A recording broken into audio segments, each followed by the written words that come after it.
A man walks toward the royal palace. He carries no sword, no army, no protection. Only one message. Inside that palace sits the most powerful man in the kingdom, a king, a warrior, a hero, a man with the power to decide who lives and who dies. The visitor has one mission: tell the king a truth he does not want to hear. If he accuses him, he will fail. If he remains silent, the kingdom loses its conscience. So he chooses a third path. He tells a story.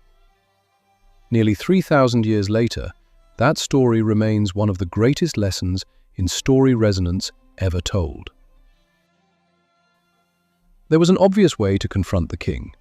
Walk into the palace, point to his crime, demand justice. Every word would have been true. Every word would have failed. Because powerful people rarely change when they are attacked. They defend themselves, their decisions, their identity. The more direct the accusation, the stronger the resistance. The prophet understood something extraordinary. The king didn't need another argument. He needed to remember the man he used to be. Long before he became king, he had been known for something. Not power, not wealth, not victory, justice. He had defended the weak, protected the vulnerable, fought against what was unfair. That value had never disappeared. It had simply become buried beneath power, beneath pride, beneath silence. The prophet realized something. If he attacked the king would defend himself. But if he could awaken the king's own sense of justice, the truth would speak for itself. So he entered the palace without an accusation, without a threat, without a sermon. He carried only one weapon, a story. And before the day was over, that story would make a king judge himself. Nathan looked at the king. He knew an accusation would fail, so he never mentioned the king. Instead, he began telling a story. There were two men in the same city. One was rich, the other was poor. The rich man owned countless sheep and cattle, but the poor man owned only one little ewe lamb. He had raised her since she was small. She grew up with his children. She ate from his table. She drank from his cup. She slept in his arms, and he loved her like a daughter. Nathan stopped, just long enough for the king to picture the scene. Then he continued. One day, a traveler arrived at the rich man's house. The rich man had every flock he could possibly need, but instead of taking one of his own sheep, he seized the poor man's lamb, the only thing the poor man truly possessed, and he slaughtered it to prepare a meal for his guest. Silence filled the room. Nathan said nothing more. He didn't explain the story. He didn't interpret it. He didn't accuse anyone. He simply waited. Because he wasn't waiting for the king to hear the story. He was waiting for the king to judge it himself. Nathan finished the story. Silence filled the room. The king didn't hesitate. His face hardened. His voice became firm. As surely as the Lord lives, the man who did this deserves to die. He must repay the lamb 4 times over because he had no compassion. The room fell silent again. Something extraordinary had just happened. The king had forgotten himself. He wasn't thinking about power. He wasn't protecting his reputation. He wasn't defending his decisions. He was defending something far greater: justice. For a few brief moments, the king saw only one thing. The strong had abused the weak. The powerful had taken from the vulnerable. And that was intolerable. Nathan listened quietly. He didn't interrupt. He didn't argue. He didn't accuse. Because this was the moment he had been waiting for. The story had done exactly what it was meant to do. Before the king could defend himself, he had already defended justice. Nathan took one slow step forward. The room became perfectly still. Then he spoke. "You are that man." The room fell silent. The king looked at Nathan, still burning with anger. Justice had already spoken. The verdict had already been pronounced. The rich man deserved to die. Nathan didn't argue. He didn't explain. He didn't accuse. He simply looked into the king's eyes and quietly said, "You are that man." Silence. For a moment, nothing moved. The throne, the court, the guards, even the air seemed to stand still. Then something extraordinary happened. The king didn't see the rich man anymore. He saw himself. Only now do we discover who that king was. It was David, the shepherd who had defeated Goliath. The king admired for his courage, the ruler remembered for his wisdom, and above all, a man who had always believed in justice. Suddenly, everything became clear. Nathan had never chosen that story by accident. He understood David better than David understood himself.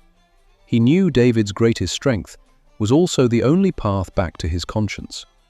Justice. The story was never about a rich man, or a poor man, or even a little lamb. It was about awakening the value David had carried all his life. Nathan never attacked David's pride. He never challenged his authority. He never asked him to defend himself. Instead, he invited David to judge a story, and David did exactly what Nathan knew he would do. He judged it through justice. Only afterward did he discover that he had been judging himself. That is why the story changed a king, not because it defeated him, but because it awakened the best part of who he already was. David wasn't transformed by Nathan's words. He was transformed by his own judgment. Before David recognized himself in the story, he recognized something else: justice. The rich man had abused his power. The poor man had lost everything. David didn't hesitate. He knew exactly what was right, because justice had always been one of the values he cherished most. Nathan understood something extraordinary. If he accused David directly, David would defend himself.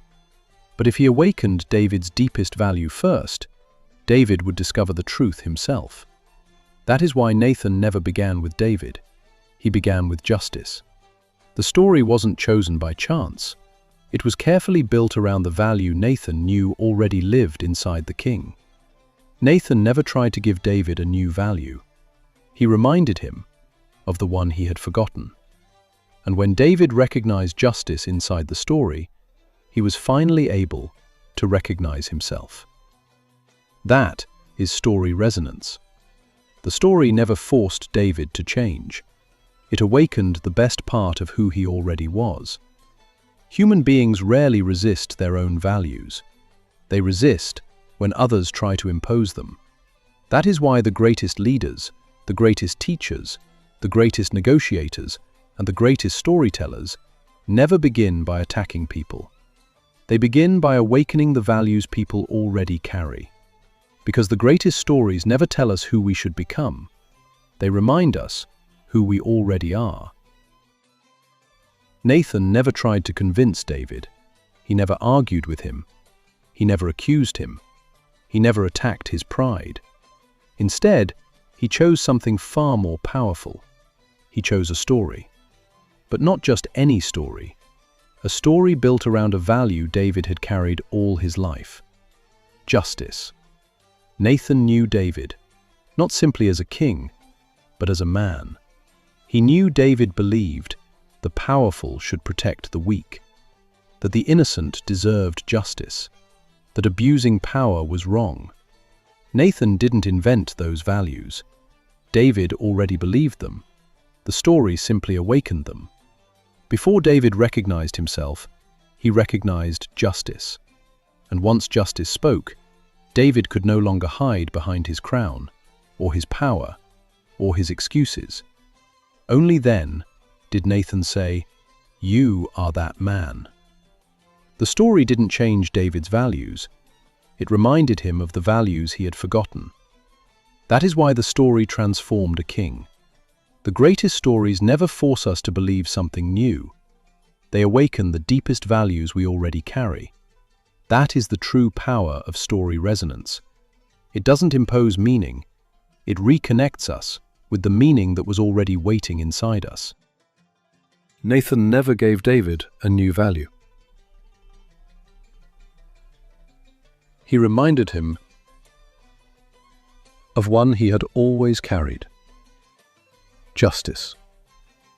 The story didn't create that value, it awakened it. That is why David judged himself before anyone else could. And perhaps that is one of the deepest truths about human nature. People rarely change because we defeat their arguments. They change when they recognize themselves inside a story.